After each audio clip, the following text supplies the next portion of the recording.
بشيء من علمه إلا بما شاء وسع كرسيه السماوات والأرض ولا يؤوده حفظهما وهو العلي العظيم. എന്താണ് ആയത്തുൽ കുർസി? സൂറത്തുൽ ബഖറയിലെ ഒരു ആയത്താണിത്. 285-ാമത്തെ ഒരു ആയത്ത്. കുർസി എന്ന് പറഞ്ഞാൽ സീറ്റ് എന്നാണ്, ചെയർ എന്നാണ്. അത് പക്ഷേ അള്ളാഹുവിന്റെ കുർസിയാണ്. വസിഅ കുർസിയുഹു, അള്ളാഹുവിന്റെ കുർസിയെ, അള്ളാഹുവിന്റെ അധികാരത്തിന്റെ സിംബലാണത്. അള്ളാഹുവിനിരിക്കാൻ ഇടം വേണ്ട, പക്ഷേ അള്ളാഹുവിന്റെ അധികാരത്തിന്റെ സിംബലാണ്. അള്ളാഹുവിന്റെ അർശും അവന്റെ കുർസിയും. ഈ ആയത്തുൽ കുർസി 9 സെന്റൻസുകളാണ്, 9 ജുംലകളാണ്. ഉസ്താദന്മാര്, വിദ്യാർത്ഥികൾ, മുഅല്ലിമീങ്ങൾ, മുതഅല്ലിമീങ്ങൾ അവർക്കത് പെട്ടെന്ന് മനസ്സിലാവും. അല്ലാത്തവർക്ക് മനസ്സിലാവും. നിങ്ങളൊന്ന് ശ്രദ്ധിച്ച് മനസ്സിലാക്കുക. 9 ആയത്തുകളാണ്. 9 ആയത്തല്ല, ഒരായത്താണ്. 9 ജുംലകളാണ്, 9 സെന്റൻസുകൾ, 9 വാക്യങ്ങൾ. 1, അല്ലാഹു ലാ ഇലാഹ ഇല്ലാ ഹുവൽ ഹയ്യുൽ ഖയ്യൂം. 1. 2 എന്താ? രണ്ടാമത്തെ ആയത്തല്ലേ? രണ്ടാമത്തെ ജുംല ലാ തഅഖുദുഹു സിനതും വലാ നൗം. അല്ലാഹു ലാ ഇലാഹ, അല്ലാഹു അല്ലാതെ ആരാധനക്കർഹനായി മറ്റാരുമേ ഇല്ല. ആരാധിക്കപ്പെടാൻ അർഹനായവൻ, ഒരു രൂപമില്ലാത്തവൻ, സ്തൂപമില്ലാത്തവൻ, ചിത്രങ്ങളില്ലാത്തവൻ, എന്നാൽ ഈ ലോകത്ത് മുഴുവനും പഠിച്ചു പരിപാലിക്കുന്ന കാരുണ്യവാൻ, അവനല്ലാതെ മറ്റാരുമേ ഈ ലോകത്തെ പരിപാലിക്കുന്നവനില്ല. അൽ ഹയ്യുൽ ഖയ്യൂം, അവൻ ഹയ്യാണ്, ഖയ്യൂമാണ്. ഹയ്യ് ഖയ്യൂം എന്ന് പറഞ്ഞാൽ എന്നെന്നും ജീവിച്ചിരിക്കുന്നവനാണ് ഹയ്യ്. ഖയ്യൂം എല്ലാം നിലനിർത്തി നോക്കി പരിപാലിച്ചു കൊണ്ടുപോരുന്നവൻ. അപ്പൊ പരിപാലിച്ചു കൊണ്ടുപോരുക, നോക്കി വരിക എന്ന് പറഞ്ഞാൽ, നിങ്ങൾ ഈ ജ്വല്ലറിയിലെ ഈ സെക്യൂരിറ്റിനെ കണ്ടിട്ടില്ല? സെക്യൂരിറ്റി കാർഡ് കേട്ടിട്ടില്ല? കള്ളന്മാരൊക്കെ സെക്യൂരിറ്റിനെ ചെയറിൽ പിടിച്ച് കെട്ടിട്ടിട്ട് എന്ത് ചെയ്തു? ജ്വല്ലറി തുറന്ന് മോഷിച്ചു. ഈ സെക്യൂരിറ്റിക്കാർ ഇങ്ങനെ 24 മണിക്കൂർ ഇരിക്കാൻ പറ്റും ഒരു ഉറങ്ങാതെ? കുറെ ഒരു സാധനം തന്നെ നോക്കി നിന്നാൽ എന്ത് വരും? ഉറക്കം വരും. ഇപ്പൊ സെക്യൂരിറ്റി ജീവനക്കാരൊക്കെ, ഇപ്പൊ ഫ്ലൈറ്റുകൾക്ക്, എയർപോർട്ടിന്റെ സെക്യൂരിറ്റി ചെയ്യുന്നവർ, ഒരു നിയമസഭയുടെ, ഒരു പാർലമെന്റിന്റെ സെക്യൂരിറ്റി, അവർ എല്ലാ സമയവും ക്യാമറകൾ കൊടുക്കുന്ന ചിത്രങ്ങൾ സ്ക്രീനിൽ ഇങ്ങനെ നോക്കുകയാണ്. അതിലാരെങ്കിലും വരുന്നുണ്ട്, ഇതാരും പോകുന്നുണ്ട്, അയാൾ അങ്ങോട്ടാ പോകുന്നത്, ഇയാളെന്താ ചെയ്യുന്നത്, ഇങ്ങനെ ഒരു സ്ക്രീനിലേക്ക് തന്നെ നിങ്ങളൊരു കുറച്ചു നേരം നോക്കി നിന്നാൽ എന്താ സംഭവിക്കുക? ഉറക്കം വരും. കണ്ണിങ്ങോട്ട് മാറ്റാൻ പറ്റാതെ ഇങ്ങനെ നോക്കിയെന്ന് ഉറക്കം വരൂലേ? അല്ലാഹു ഖയ്യൂമാണ്. അല്ലാഹു ഈ ലോകം നിലനിർത്തിപ്പോരുന്ന ആളാണ്. അവനാണിത് നോക്കിക്കൊണ്ട് നടക്കുന്നത്. പക്ഷേ ഭൂമിയിലുള്ള സെക്യൂരിറ്റിക്കാരൻ നോക്കി നടത്തുന്ന പോലെയല്ല അല്ലാഹു. സെക്യൂരിറ്റിക്കാരന് ക്ഷീണം വരുന്നുണ്ട്, തൂങ്ങിയുറക്കം വരുന്നുണ്ട്. ലാ തഖുദുഹു സിനതും വലാ നൗം, അല്ലാഹുവിന് ഉറക്കമോ തൂങ്ങിയുറക്കമോ ബാധിക്കുകയില്ല. അവൻ ഖയ്യൂമാണ്. അല്ലാഹുവിന്റെ ഖയ്യൂമിയത്ത് മനുഷ്യരെ പോലെയല്ല. മനുഷ്യന് ഉറക്കം വരും, അല്ലാഹുവിന് ഉറക്കം വരൂല. അള്ളാഹുവിന് ഉറക്കമോ തൂങ്ങിയുറക്കമോ ബാധിക്കുകയില്ലെന്ന് രണ്ടാമത്തെ ജുംലയിൽ അള്ളാഹു പറയുന്നത്. അള്ളാഹു ഖയ്യൂമാണ് എന്ന അള്ളാഹുവിന്റെ ഇസ്മിനെ വ്യാഖ്യാനിക്കുകയാണ്. രണ്ടാമത്തേത് ഉറക്കം വരണ്ട, ഉറക്കം വരണ്ട. അതൊക്കെ നല്ല മരവിസ്കരിച്ച് അപ്പൊ പറയണം, എന്നാലും ഇതൊക്കെ തലേ കയറുള്ളൂ. ഈ സമയം വൈകിയോണ്ട് നിങ്ങൾ വിഷമിക്കരുതേ. ഒരു ഉന്മേഷമുള്ള സമയത്ത് അങ്ങ് പറഞ്ഞാൽ അത് ശരിക്കും ഇങ്ങോട്ട് തലയ്ക്ക് പിടിക്കുള്ളൂ. എന്നാലും ആട്ടെ. രണ്ടാമത്തേതാ. മൂന്നാമത്തേത് അള്ളാഹുവാണ് നോക്കി പരിപാലിക്കുന്നവൻ. നോക്കി പരിപാലിക്കുന്നവൻ എന്ന് പറയുമ്പോ സെക്യൂരിറ്റിക്കാരൻ ജ്വല്ലറി നോക്കുന്നുണ്ട്. അയാളുടേതാണോ ജ്വല്ലറി? അല്ല, അയാൾ ജോലിക്കാരനാണ്. അള്ളാഹു ഖയ്യൂമാണ്. ആ റബ്ബിന് ഉറക്കം വരില്ലെന്ന് പറയുമ്പോൾ അള്ളാഹു നോക്കി നോക്കി പരിപാലിക്കുന്നത് മറ്റാരുടെയോ സംഗതിയാണെന്ന് വിചാരിക്കണ്ട. ലഹു മാ ഫിസ് സമാവാതി വമാ ഫിൽ അർദ്. To Allah belongs whatever is in the entire cosmos. ഈ പ്രപഞ്ചത്തിൽ എന്തെല്ലാം ഉണ്ടോ അതെല്ലാം അള്ളാഹുവിന് അധികാരപ്പെട്ടതാണ്. ഇതിന്റെയൊക്കെ ഉടമസ്ഥനും അവൻ തന്നെ, നോക്കുന്നതും അവൻ തന്നെ. മൂന്നാമത്തെ ജുംലയായി, മൂന്നാമത്തെ വാക്യം.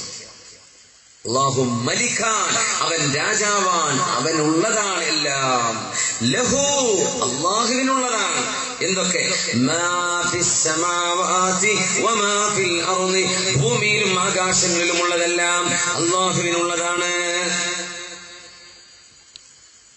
മൻ ദല്ലദീ യശ്ഫഉ ഇൻദഹു ഇല്ലാ ബിഇദ്നിഹി, അല്ലാഹുവിന്റെ സമ്മതമില്ലാതെ ആർക്കാണോ നാളെ അല്ലാഹുവിന്റെ മുമ്പിൽ ശുപാർശ ചെയ്യാൻ കഴിയുക, ആർക്കാണ് അല്ലാഹുവിന്റെ മുമ്പിൽ ശുപാർശ ചെയ്യാൻ പറ്റുക? അവന്റെ സമ്മതമില്ലാതെ. സമ്മതം കൊടുക്കുന്നവരുണ്ട്. അല്ലാഹുവിന്റെ അമ്പിയാക്കന്മാർ, സ്വാലിഹീങ്ങളായ ആളുകൾ, ഖുർആൻ മനഃപ്പാഠമാക്കിയവർ, ഷഹീദായവർ, മുഅ്മിനീങ്ങൾക്ക് സമ്മതമുണ്ട്. സമ്മതമില്ലാത്തവർക്ക് നാളെ ശഫാഅത്തില്ല. ഇപ്പൊ എത്രണ്ണായി? 4 ഈ 4 കഴിഞ്ഞാൽ 5-ാമത്തേതെന്താ? യഅലമു മാ ബൈന ഐദീഹിം വമാ ഖൽഫഹും, അവർക്ക് മുമ്പിലുള്ളതും പിന്നിലുള്ളതും അല്ലാഹു അറിയുന്നു. അതോടെ നിർത്തട്ടെ. 5-ാമത്തേത് 6.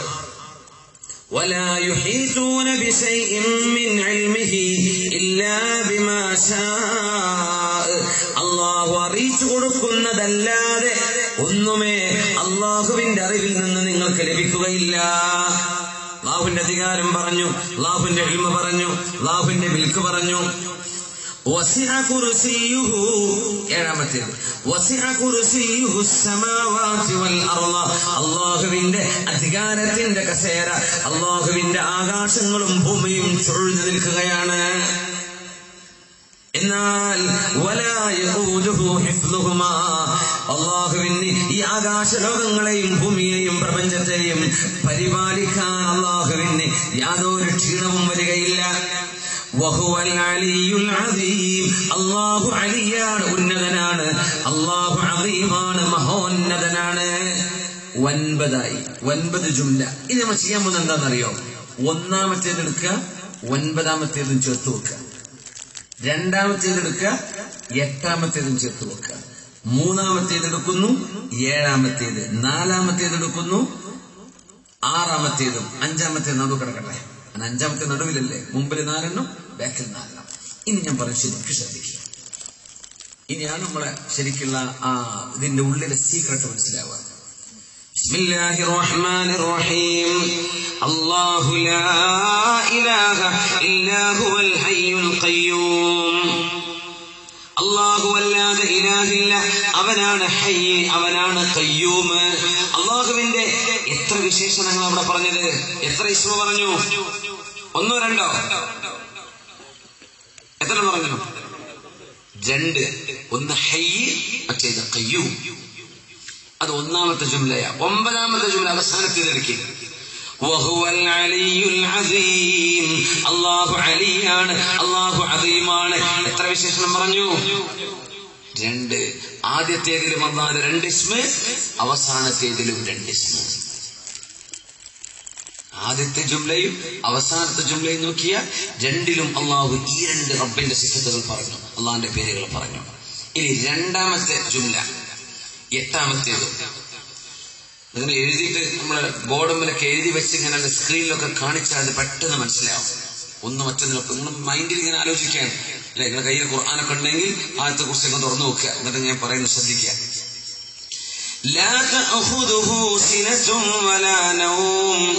അള്ളാഹുവിന് ഉറക്കമോ തൂങ്ങി ഉറക്കമോ അള്ളാഹുവിനെ ബാധിക്കുകയില്ല. 8-ാമത്തേതാ? വലാ യഊദുഹു ഹിഫ്ളുഹുമാ, അള്ളാഹ് തൂങ്ങിയുറക്കമോ ഉറക്കമോ ബാധിക്കുകയില്ല. 2-ാമത്തേത് 8-ാമത്തെ ജുംല പറയുന്നത് വലാ യഊദുഹു ഹിഫ്ളുഹുമാ, ഈ പ്രപഞ്ചം നോക്കി പരിപാലിച്ചു കൊണ്ടുപോകാൻ അള്ളാഹുവിന് യാതൊരു ക്ഷീണവും വരികയില്ല. തൂങ്ങിയുറക്കല്ല, ഉറക്കില്ല, അള്ളാഹ്ക്ക് ക്ഷീണമില്ല. 2 ആശയവും ബന്ധിച്ചിരിക്കുകയാണ്. ഒരേ ആശയം.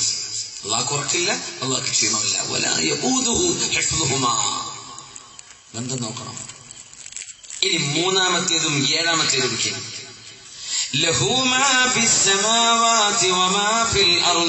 അള്ളാഹുവിനാണ് ആകാശങ്ങളിലും ഭൂമിയിലുമുള്ളത് ഉടമപ്പെട്ടിരിക്കുന്നത്.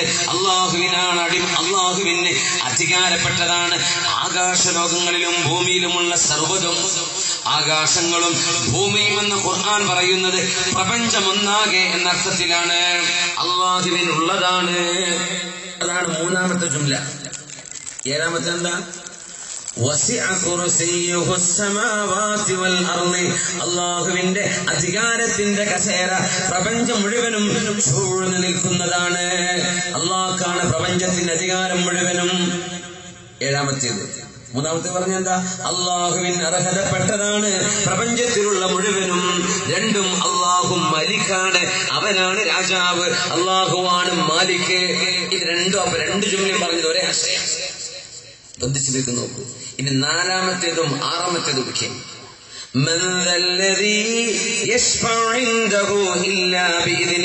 അള്ളാന്റെ സമ്മതമില്ലാതെ ഇല്ല എന്നൊരു പ്രയോഗം കാണും അവിടെ. അവന്റെ സമ്മതമില്ലാതെ ആർക്കാണ് ശുപാർശ ചെയ്യാൻ കഴിയുക? ആറാമത്തേതിലും വരും ഇല്ല. നോക്കണം. ولا يحيطون بشيء من علمه إلا بما شاء. അള്ളാഹു ഉദ്ദേശിച്ചതല്ലാതെ ഒരു ഇൽമും നിങ്ങൾക്ക് അള്ളാഹു അറിയിച്ചു തരുന്നില്ല, നിങ്ങൾക്കറിയാനും പറ്റൂല. ഇല്ലാ ബിമാ ശാഅ ഇല്ലാ ബിഇദ്നിഹി. രണ്ട് ജുംലയിലും ഇസ്തിസ്നാ വന്നു എന്ന് പറയും അറബി ഗ്രാമറിൽ. സുബ്ഹാനല്ലാഹ്. ഇനി എന്താ ബാക്കിയുള്ളതെന്നറിയോ? യഅലമു മാ ബൈന ഐദീഹിം വമാ ഖൽഫഹും. മുമ്പിലുള്ളതും പിറകിലുള്ളതും അല്ലാഹു അറിയുന്നു. ആ ആയത്ത് കിടക്കുന്നത് നേരെ മധ്യത്തിൽ. ഈ 4 ആയത്തുകളുടെ മധ്യത്തിൽ മുമ്പിലുള്ളതും പിറകിലുള്ളതും അല്ലാഹു അറിയുന്നു. യഅലമു മാ ബൈന ഐദീഹിം വമാ ഖൽഫഹും. നിങ്ങൾക്ക് പിറകിലുള്ളത്, നിങ്ങൾക്ക് മുമ്പിലുള്ളത് എല്ലാം അല്ലാഹുവിനറിയാം. മുമ്പിലും പിമ്പിലും അറിയുന്നു പറഞ്ഞ വാചകം കിടക്കുന്നത് നേരെ മധ്യത്തിൽ. അതിന്റെ മുമ്പേ 4 സൂക്തങ്ങൾ, ശേഷം 4. ഇത് പൂർത്തിയാകുമ്പോഴാണ് ആയത്തുൽ കുർസി, പിശാചിന്റെ ഏറ്റവും പേടിയുള്ള ആയത്തുൽ കുർസി. ഇങ്ങനെ ഓരോരോ സെന്റൻസും ഒന്ന് മറ്റൊന്നിനോട് യോജിച്ചു നിൽക്കാം. അസ്മഈ എന്ന് പറയുന്ന ഒരു ഗ്രമേറിയൻ നഹ്വിയാണ്. അറബ് ഭാഷയുടെ ഗ്രാമർ പഠിച്ച ആളാണ്, വലിയ ഗ്രമേറിയൻ. അയാളൊരു നാട്ടിലൂടെ നടക്കുമ്പോ ഒരു അറാബിയെ കണ്ടു. അയാളുടെ കൂടെ ഇങ്ങനെ ഇരിക്കുമ്പോ ഒരു മൂളിപ്പാട്ട് പാടുന്ന പോലെ, നമ്മൾ ഈ ചെറുപ്പക്കാരൊക്കെ പാട്ട് പാടുന്ന പോലെ അന്നൊക്കെ ഖുർആനാ ഓതുക. അസ്മഈ ഒരു ആയത്ത് ഇങ്ങനെ ഓതിയപ്പോ പഴച്ചുപോയി, അദ്ദേഹം അറിഞ്ഞില്ല. ഓതേണ്ടിയിരുന്നത് ഈ ആയത്താണ്. ബിസ്മില്ലാഹിർ റഹ്മാനിർ റഹീം. والسارق والسارقة فاقطعوا أيديهما جزاء بما كسبا نكالا من الله والله عزيز حكيم. ഇതാണ് ആയത്ത്. ഇപ്പൊ നമ്മൾ ഖുർആൻ അവസാനിക്കുമ്പോൾ ചില ആയത്ത് വല്ലാഹു ഗഫൂറുർ റഹീം, വല്ലാഹു അസീസുർ റഹീം, വല്ലാഹു ഹക്കീമുൻ അലീം, അലീമുൻ ഹക്കീം എന്നൊക്കെ വരും. ഇത് ഓരോന്നും അതിന്റെ കൃത്യമായ സ്ഥലത്താണെന്നാണ്. അപ്പൊ അറാബിയായ ഒരാളുടെ മുമ്പിലാണ് അസ്മഈ എന്ന് പറയുന്ന വലിയ പണ്ഡിതൻ ഈ ആയത്ത് ഓതിയത്. ഓതിയപ്പോ പഴച്ചുപോയി. അസീസുൻ ഹക്കീം എന്ന് പറയുന്നിടത്ത് എന്താ ഓതിയത്? ഗഫൂറുർ റഹീം. ഇതിന്റെ അർത്ഥം എന്താ?